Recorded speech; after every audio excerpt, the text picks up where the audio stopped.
Welcome back, everyone. Welcome back. Welcome back to the fourth installment of our series delving into the Dan Wootton and Laurence Fox scandal. This scandal has had far reaching repercussions affecting the lives of the GB News presenters involved in the scandal and even the reputation of GB News itself.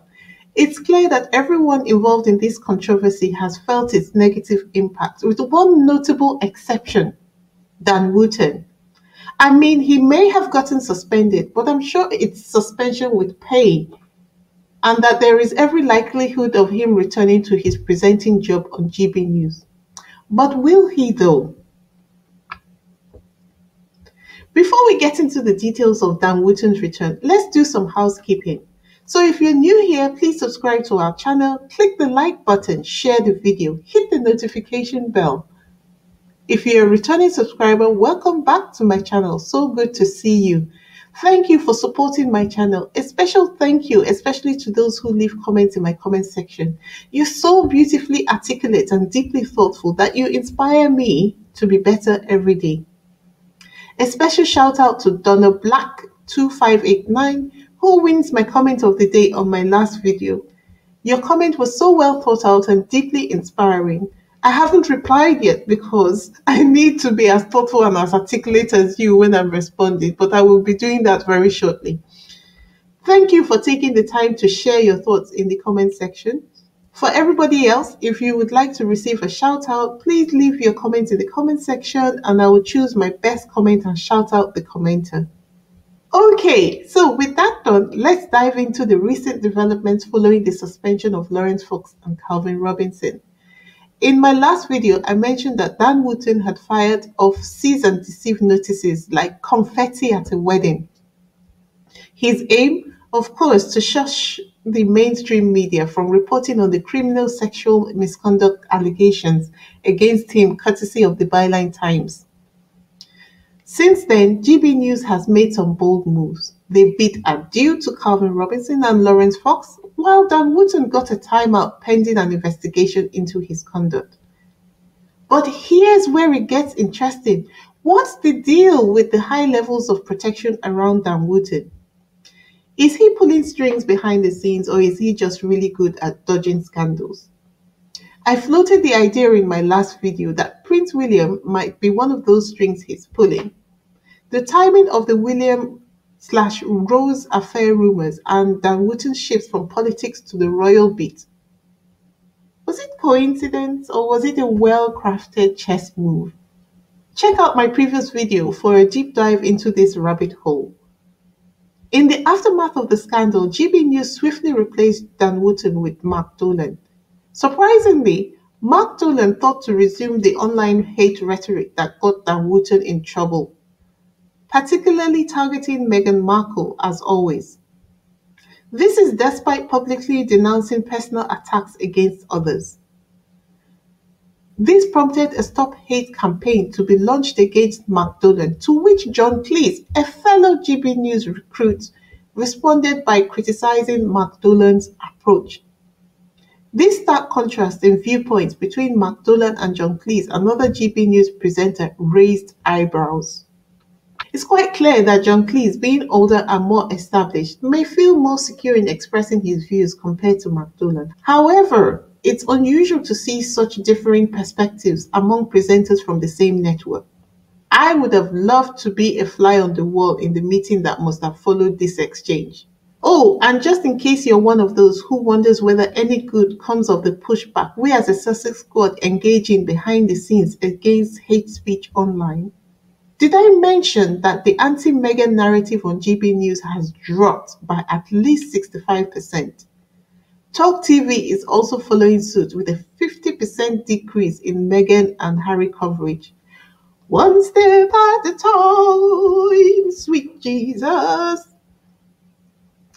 I think I need my own recording contract. It looks like Angela Levin and Kinsey Schofield might need to find new avenues for their negative commentary. Karma, anyone? Meanwhile, I have seen headlines where the media has been taking shots at King Charles and Prince William. And these are not the usual negative headlines where they appear to report negatively about other members of the royal family to give the illusion of balanced reporting. Well, balanced reporting in the sense that it's not only Harry and Meghan who get negative headlines. Speaking of headlines, did you guys see the headline where a royal family member was outed as the Grandmaster of Freemasons in mainstream media? Yeah, that's the kind of sensitive information that usually gets tucked away in the shadows because it makes you think about the protections that are being afforded to Prince Andrew and his connections to the other guy in America who hung himself. But lately, it seems like the curtains are being pulled back and all is being laid bare. But you wonder why. I suspect that the invisible contract is being strained. I suspect that Charles and William are now being pressured to reach out to Harry because the media companies are losing money and Harry and Meghan are serious money makers for the media. And Charles and William are refusing. So, in response, the media is making them uncomfortable by shining a spotlight on things they would rather were out of the public discourse as a way of pressuring them to do their bidding. But who will win this tug of war? How powerful are the Freemasons if they can be bullied by the media? In other news, an article on my Microsoft newsfeed caught my attention. It claimed that John Cleese is struggling to secure guests for his discussion on woke-related issues on his GB News show. This uphill battle reflects the challenges of promoting fairness, equality, and tolerance in a climate where such values are labeled as woke and consequently deemed unfavorable and unprofitable. John Cleese's assertion that discussing woke-related issues could lead to cancellation or job loss is concerning. It underscores the importance of supporting individuals like Cleese as their perspectives contribute to a diverse discourse. Anyway, we'll leave that alone for the moment. Let's pivot to the Byline Times and their latest article about Democracy Unlocked. This is a group of passionate young souls who sought to unveil hidden stories and provide honest reporting. But lo and behold, when they tried to publish the sexual misconduct allegations reported by Byline Times, Dan Wootton's legal hounds came barking, forcing them to shelve their project. It's funny how the champions of free speech silence others for their own benefit. In the realm of media and legal wrangling, it seems we are caught in a perpetual tug of war between press freedom and privacy concerns. It looks like it's time we find a solution that keeps the public informed without turning it into a catastrophe of epic proportion for new publishers. We can only hope for a future where journalism can truly report on the real stories in mainstream media without getting legal threats. But thank God for Pushback. Thank God for the Sussex Squad community. This is one of the reasons why I joined it. I do think, though, that people like John Cleese should be supported because our ideologies are aligned and people like him will be useful in advancing the cause of the Sussexes. If you're wary of the negative narratives against Harry and Meghan, I encourage you to take action. Subscribe to this channel so that you receive new updates on Harry and Meghan. Like this video. And the upcoming challenge is to watch John Cleese's upcoming show, The Dinosaur Hour. It starts on October 29th. Make a note on your calendars to go check it out. In order to successfully support the Sussexes, I think it's also necessary to support those people whose views are in line with theirs. Show your support through likes and comments to demonstrate the viability of positive programming.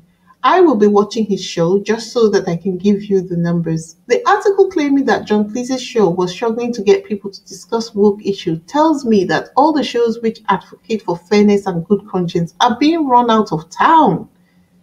So is it any wonder that when anyone wants to trend, they have to jump on the bandwagon of the negative news reporting about Harry and Meghan? On a brighter note, we have observed that GB News' advertisers appear to be dumping them left and right. Perhaps this will cause the network to close down anyway due to a lack of revenue. That is a scenario which will be good enough for me.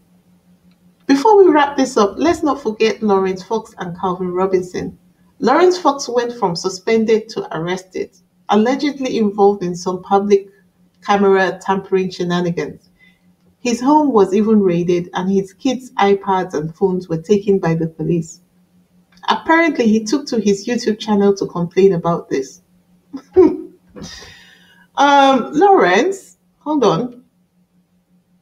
Would this not qualify as the same kind of mourning and self pity which you repeatedly accuse Harry and Meghan of, I wonder? Anyway, what about Calvin Robinson?